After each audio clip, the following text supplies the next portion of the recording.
guy from Team 980 up there in the nation's capital, Russellmania himself, Chris Russell. Chris, what's up, brother? How are you? Jay, man, how are you? What's going on? Thanks for Nothing having much. me. Yeah, appreciate you joining us. How's the weather up there? Well, it's less than fun. I'm.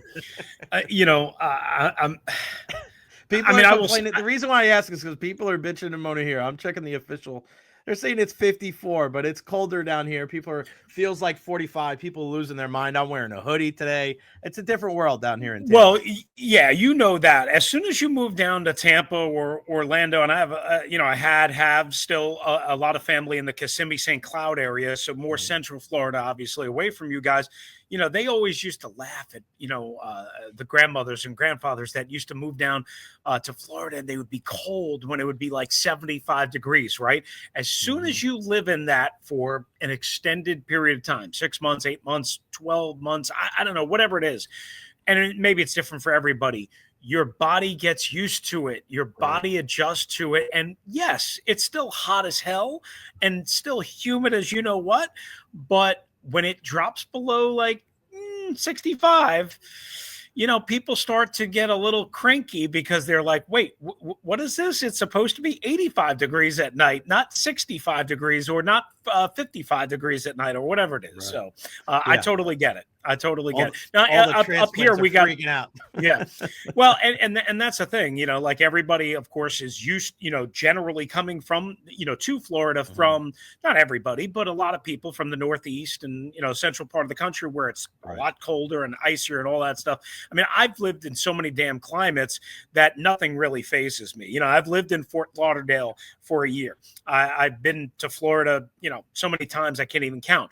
I've lived on Long Island. I've lived in Buffalo. I lived in Chicago. I lived in Washington, D.C. I've lived in Las Vegas, where I used to. You were talking about hoops and what coach meant, to the Tampa Bay area. I used to play hoops at a noon. Back when I was a younger dude, like 26, 27 years old, 110 degrees. And you could actually do it because guess what? That humidity that everybody knows in Florida wasn't such a big factor out there. Yeah, it's a lot different. 100 degrees in different parts of the country. I remember going to Texas one time for a baseball tournament, and they were like, it was 100. And I was like, it just felt like there was a lamp like right here by my head. Right. The humidity wasn't terrible like we're used to in the Tampa Bay area, but it was like the sun was right here. It was like, please go away. We don't want to deal with you anymore. Yeah. All right, let's get into this big game on Sunday. It's so crazy that the first game of the regular season for both of these teams is now the first game in the postseason. And that was the last time I saw you. I know. It's pretty wild. And, let's just start where everybody wants to start, and that's Jayden Daniels. I mean, the kid's been incredible. I love the kid's moxie. And correct me if I'm wrong, but, obviously I don't watch every single Washington game, but I saw early on in the season, he was like, hey, I could take these hits. But then as the year went on, he was like, I'm still going to run, but I'm going to take a little bit more of the Russell Wilson approach of let me get the hell out of bounds because I don't want to be dealing with any kind of rib injuries and have Marcus Mariota playing football. Well, and you said it in a nutshell. I mean, he did have a rib injury, and that's because he took like an awkward tumble on a 47-yard run. I think it was the first play of the game against the Carolina Panthers in right around October 20th, somewhere in there. And maybe it was October 22nd, whatever the date was. It was week 7, I want to say, of the NFL season, and he played like 6 or 7 more plays after that, and then he got, they took him out because he was kind of wincing in pain, and everybody thought, oh gosh, what is going on here? And then he returned the next week, and then the Hail Mary to the Bears, which everybody, even if you're didn't watch the Commanders much this year, remembers that play. Exactly. And then after that, it was kind of like, all right. He was not super sharp is what I would describe it. And they kept saying, no, he's fine. And they weren't listing him on the injury report after the initial week of the season, but they were not running him by design. He was not, again, what I would call super sharp in terms of his accuracy. You could see that they were trying to kind of, I don't know, baby him is not the right word. So I want to be careful about what I said, but massage him, if you will, through it. Hey, do more with your eyes, do more with your brain, do more with your football IQ than your athleticism. I think what we saw in Tampa in week 1, if you remember, Jay, which I know you remember, is Todd obviously has his blitz pressure packages, and Tampa's defense is going to get after you, and especially a rookie quarterback. And Jayden was able to not figure it out through the air with his arm and as a passer, but he was able to break them down with several key escapes and runs.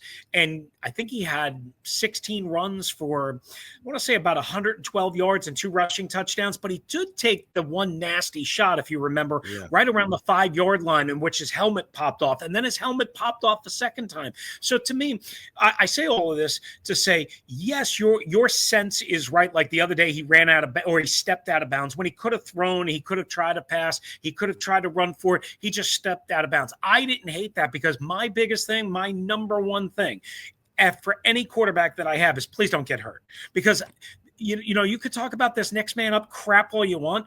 Not every team is built to next man up where a guy is the same talent level and ability level as the guy that they're replacing.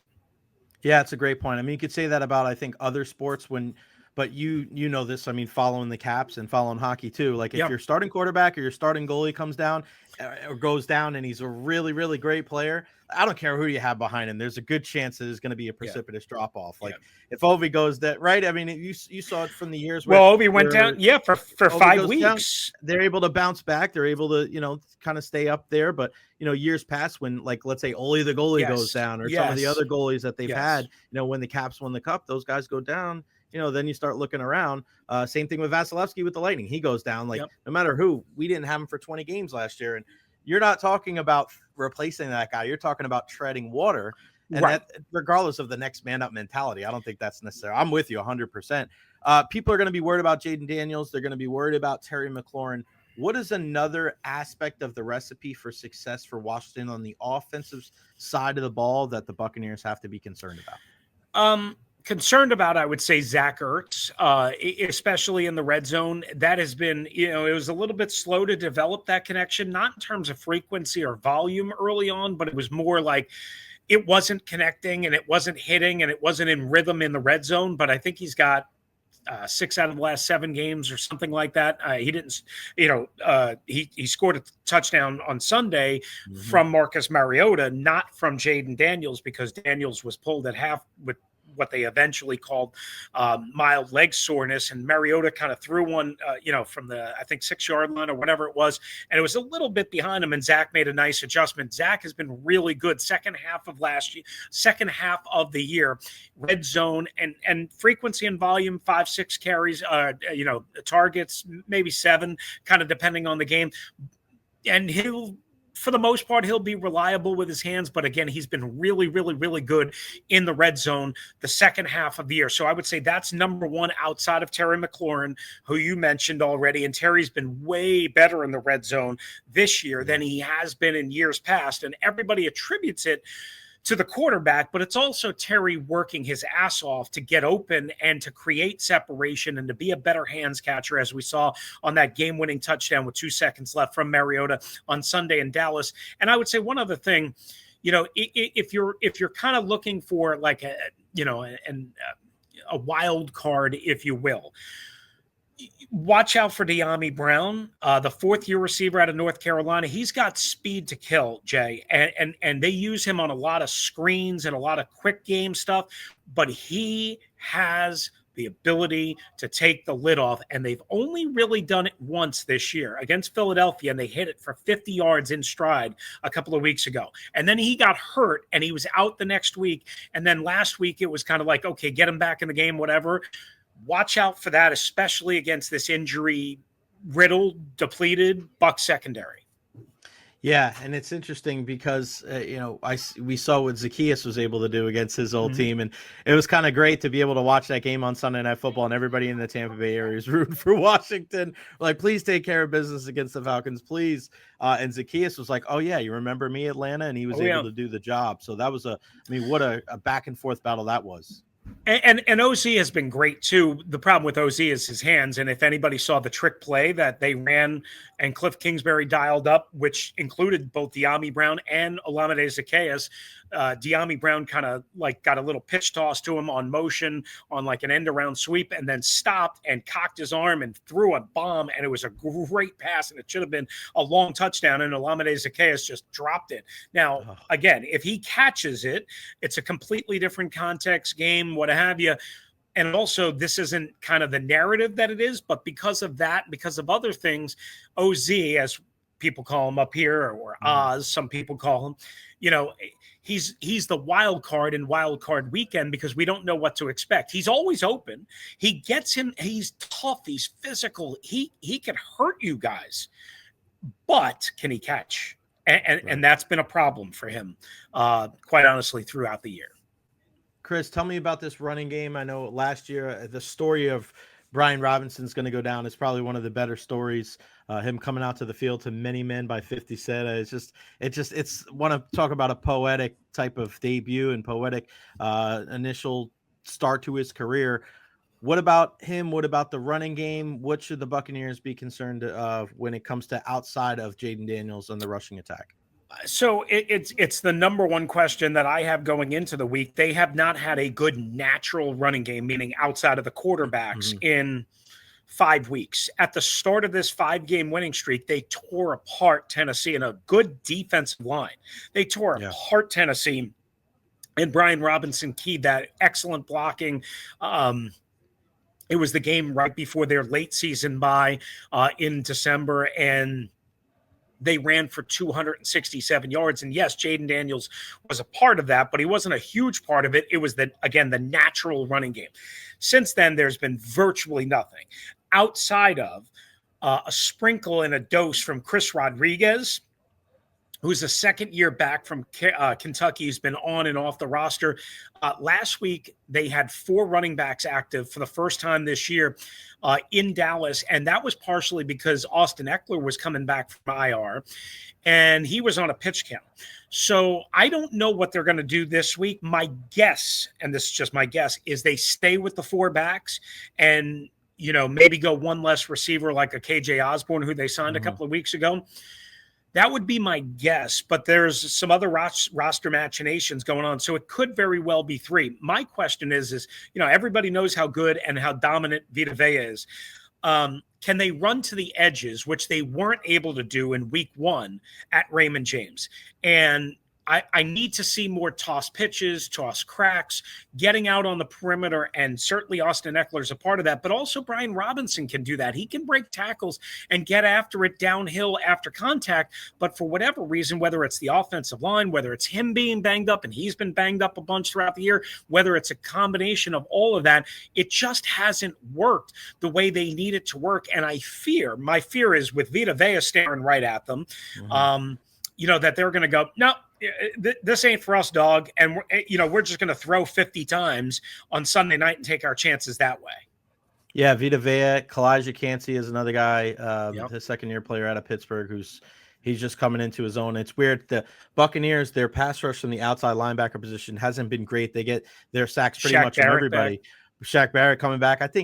That'll be interesting to see what Shaq's impact is going to be, because now it's just kind of an emotional lift. I don't know how many plays he's going to play. But guys like Joe Tryon-Shoyinka, who doesn't do a great job rushing the passer, he's decent when it comes to run defense. Yaya Diaby coming into his own as a pass rusher. These guys are good at rush defense. I'm surprised. I think that's the guy that, like Commanders fans don't know about. They know about Vita Vea. And Vita Vea, as you guys know, when he's healthy and when he's on the field, can not only stop the run and engulf the run, but he can collapse the pocket. I think he's got 7.5 sacks or whatever it is, this year, and he can destroy the integrity of everything. And by the way, Tyler Biadasz, the Commander starting center, missed last week. He's been banged up all throughout the second half. They are a dramatically different offensive line with him or without him. Period. End of story. He is their number one, key guy, and especially this week against Vea. But you mentioned Yaya Diaby. I mean, their pass rush pressure and the pass rush and getting home has been a problem. And this is one area that I think Jayden has struggled a little bit with. I want to be careful again. I don't want to say a lot, but he has struggled a little bit with. Jay, when I go back and I watch the tape, and I'm not a coach, I'm not a scout, I'm not anything. All I know is I can plug in a sack, right? And I can see the all 22, and I can say, okay, I don't know exactly the progression, but he should have been able to see this. He should have been able to get the ball to here before getting dump trucked.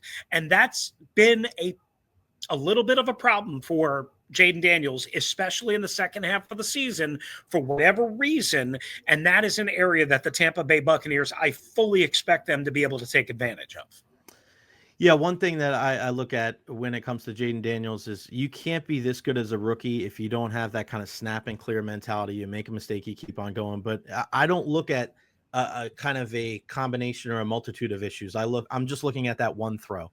I'm looking at that one throw from Jayden Daniels when he tries to do maybe a little bit too much. Maybe he tries to prove, just like we saw with Lamar Jackson against the Chiefs last year. Sometimes these guys that have that capability to run, sometimes they almost want to prove it a little bit too much, that they can stay in the pocket to throw. So I'll be interested to see how he kind of rationalizes that, in his own mental. Before I let you go, I want to ask you about the heavyweight matchup.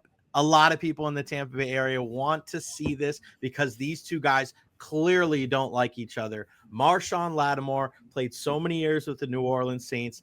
The dislike between him and Mike Evans is something that fans of the Saints and fans of the Buccaneers certainly know. I don't know if the Commanders fan base really understands this type of vitriol between these two guys.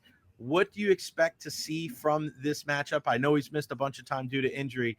How close to 100% is he going to be? And what do you expect to see from that clash? All right. So it's Wednesday as we're discussing. They're not even on the practice field here yet.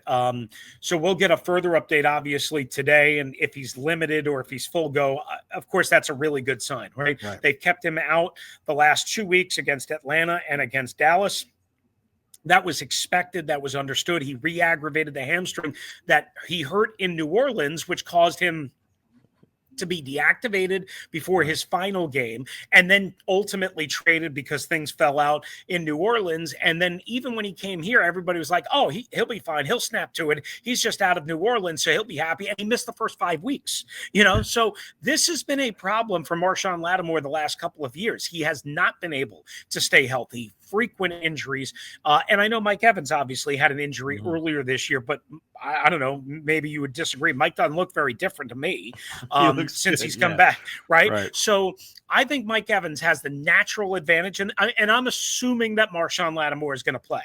I think Mike Evans has the natural advantage. I know statistics will tell us in head-to-head matchups that Marshon Lattimore has had a pretty good success rate against Mike, and Mike has had his, and so on and so forth. I got to be honest with you, Jay. I would trust this is me, somebody who covers the Commanders, and maybe it's because I'm a little skeptical of, again, Lattimore at this point. I would trust Mike Evans more than I would trust Marshon Lattimore. And here's another key area. Marshon Lattimore in the one full no, I'm sorry. It wasn't the one full game he played. That was against New Orleans, no targets, no nothing. But they suck. Against Philadelphia and A.J. Brown, 3 defensive pass interference penalties, all in the third quarter. Plus, he got beat on a slant for a touchdown. Plus, he got beat for a long one, and all by A.J. Brown. Now, A.J. Brown, who does his build obviously resemble, right? I mean, there's some similarities between him and Mike Evans, right? So whether it's true defensive pass interference or not, it could be holding, it could be illegal contact. I really feel this. I think Marshon is going to struggle on Sunday night to kind of get back on the bicycle, and I think that's a bit – I want to say I think that's an advantage for the Tampa Bay Buccaneers, and I would be stunned if Liam Cohen doesn't take advantage of that early on. If Marshon's out of there, I would target Mike on a go route or on a double move, first play, first series of the game, and say, okay, we want to see how mentally and physically ready you are to play in this game.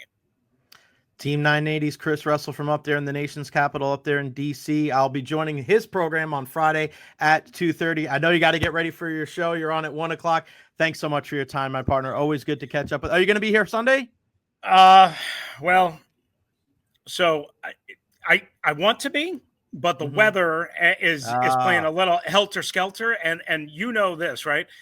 If I ain't back by 1 o'clock on Monday, the day after, win or lose, the biggest game of the year, that's a Right. little problematic in what we do, right? So that takes first priority. So I'm still trying to figure that out. I'm still trying to figure out if I can get Santa Claus or somebody, and the reindeer to take me down to Tampa and bring me back by 12:30 or so on Monday afternoon. Right. I'm still working on that, Jay. If I'm not, I'm going to be watching the game just like everybody else on NBC, and I'll be there in spirit. And man, will I miss the bleep out of that press box. All of you guys, because I love all of you, and Pahanic over at the Bucks, my guy Brad Berlin, the head equipment manager, another one of my dudes, and the Bananas Foster at halftime too. Yeah, I buddy. mean, killing me, man, just killing me. Well, hopefully it all works out for you, Chris. And again, I'll talk to you on Friday. Thank you so much for your time today, man. Enjoy the game Sunday. Sounds good, brother. I appreciate you as always.